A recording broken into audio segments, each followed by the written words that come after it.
Hi, I'm Justice Jennifer Bruner, candidate for Chief Justice of the Ohio Supreme Court, and welcome to Achieving Justice, a podcast series of my campaign in 2022, where I interview judicial candidates up and down the ballot to give you a picture of just what the Ohio judiciary is and can be.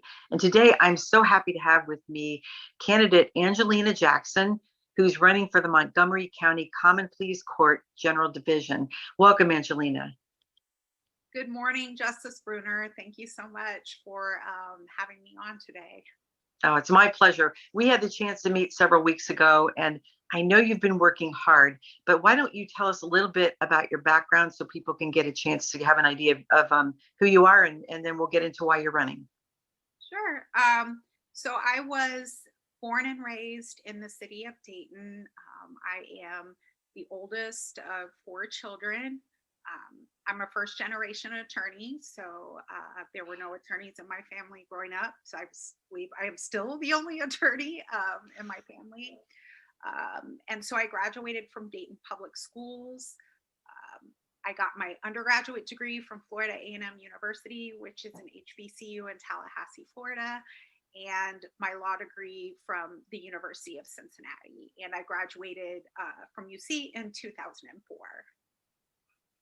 And so your work history, you're now currently serving as a public defender. Is that correct? Yes, that's correct. For the last 7 years, so I've been practicing for 18 years. For the last 7 of those years, I have been employed as an assistant Montgomery County public defender. I am currently the lead attorney of our appellate division in the office, but I have also served in the municipal and common pleas trial divisions as well. Okay, so my familiarity as both a Court of Appeals judge and as a trial judge, you're leading the appellate division for the public defender's office, which, if I recall, people who do that usually have quite a bit of trial experience, and you're in a leadership position to help all the other incoming and existing public defenders. What's that like? So I really, really, really love this position. It was new for the office about 2.5 years ago when we were fortunate enough to, have a budget that allowed for this.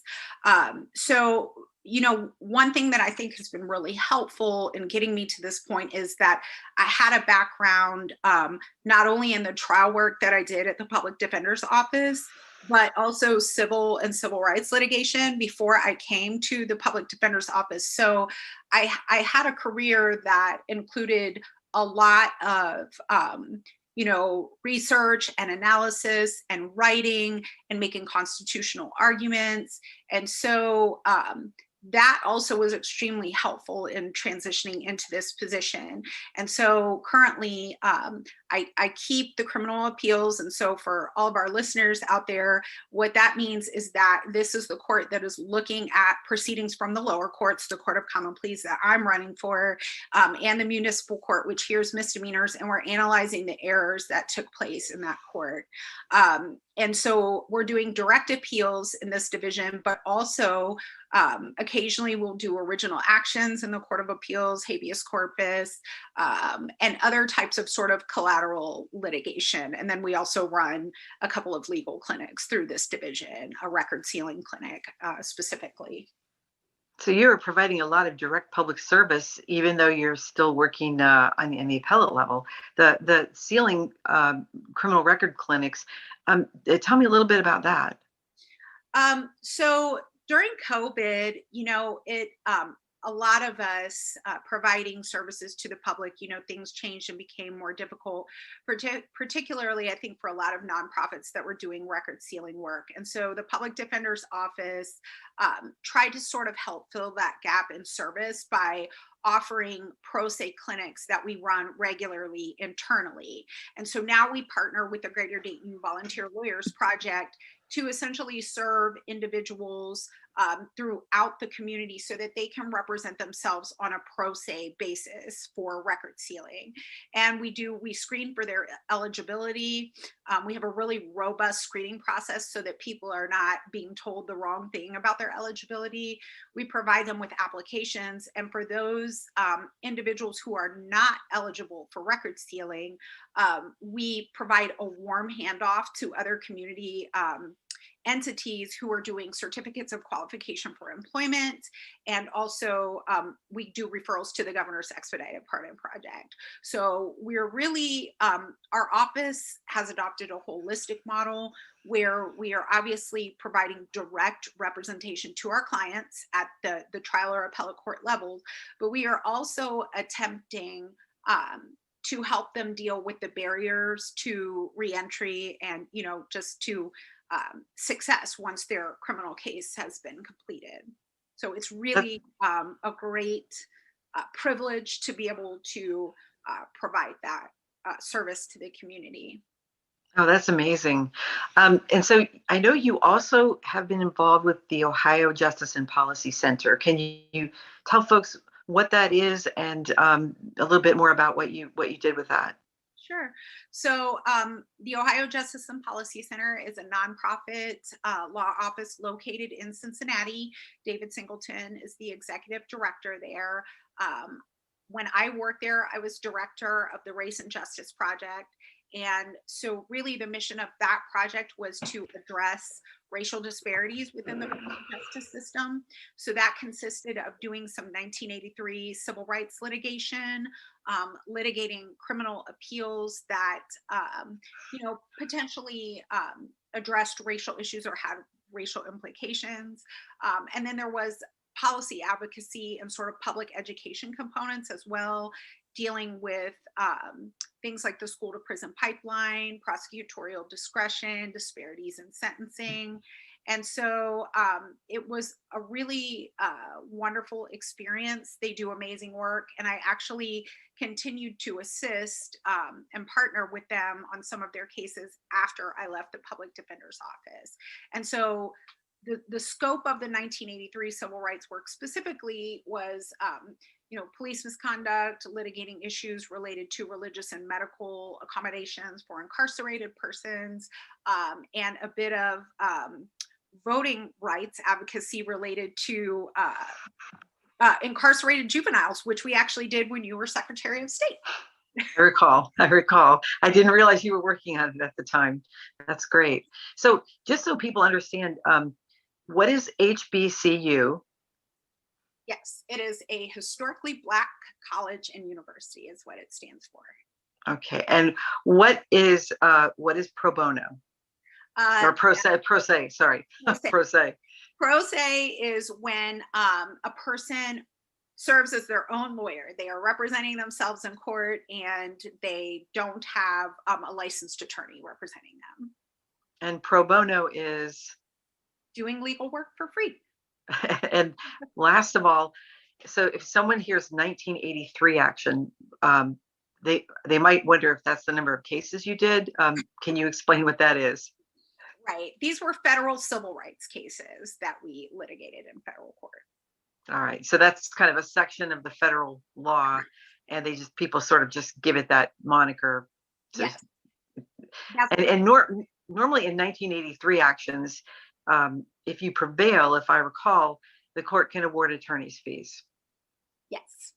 And that's kind of an incentive for attorneys to take those cases to make sure that people's rights are litigated and protected, if the way I've seen it. I mean, yes, I think that is obviously part of it, particularly, for attorneys who are solo practitioners, private practice, that's obviously very important. Right. And so one last term, so people understand, habeas corpus. And so that is the action when an individual is alleging that they are being held or incarcerated without just cause under the law. Right, because I think in Latin, it literally means bring us the body. Yes. Okay, so just because not all attorneys watch this, so I just want to make sure we've explained all these terms because you have a lot of experience with all this. So with all the work you've done across the broad areas, and the depth of your experience, what led you to run for Common Pleas Court Judge General Division, which is adult felonies and the more expensive civil cases? Yes. Thanks for asking that. I was actually just having a conversation with someone about that this morning, because I've really been blessed to have this amazing career where I've done amazing work for people and I enjoy what I do immensely. Um, but there are a few things. I think that, I've always cared very much about, fairness and equity and this idea that everyone in the court, who's coming through the doors of the court should be treated with, dignity regardless of the circumstances that they're facing. Um, so there were just some really personal values that I hold that I feel like are very important, for judges to have. Also, most of my career has been spent representing people who are poor and disadvantaged, and so I have seen some of the barriers and disparities that they have faced when they're involved in court proceedings. I do think it's important to have judges who have some background in terms of working hand in hand with people who are dealing with those issues, to understand and to try to think about these things when we are particularly in felony sentencing, when a lot of times what our goal is, we're keeping people in the community and we want them to be successful at re-entering the community and being rehabilitated after they complete their sentence. So the other thing is, as a public defender, we typically are not represented on the bench, and this it holds true whether it is state court, federal court, Ohio. This is just sort of a national trend that I think is in the process of changing, obviously. But here locally, we don't have any judges who came to the bench from the public defender's office, and we have not had a public defender run for this court in a very, very long time. And so I do think it's important that public defenders serve as judges alongside our counterparts from the prosecutor's office and private practice and academia, because it's part of representation, and I think that really matters. And I think it's important for the general public, that the bench is representative of the community that it serves, and I'm talking about folks who come from different racial, ethnic, socioeconomic backgrounds who ultimately end up serving as judges. Because even though, our job is to interpret and apply the law, we all come to the bench with different human experiences. And I think it leads to a diversity of thought and ultimately a more, a richer jurisprudence, and the fact that the community can then have increased trust and confidence in the justice system. That's fantastic. And so you're running for an unexpired term or a full term? It is an unexpired term that ends July 1st, 2025. Okay, great. So that would be essentially, yeah, it'd be the one of those mid ones that my first run for any office was for Common Pleas Court, same situation, and it was a July 1 term. So that's just the way the legislature creates those terms. So let me ask you this: if someone were to say, well, if there's something you want people to know about you that we haven't discussed, or something people would be surprised about, what would that be?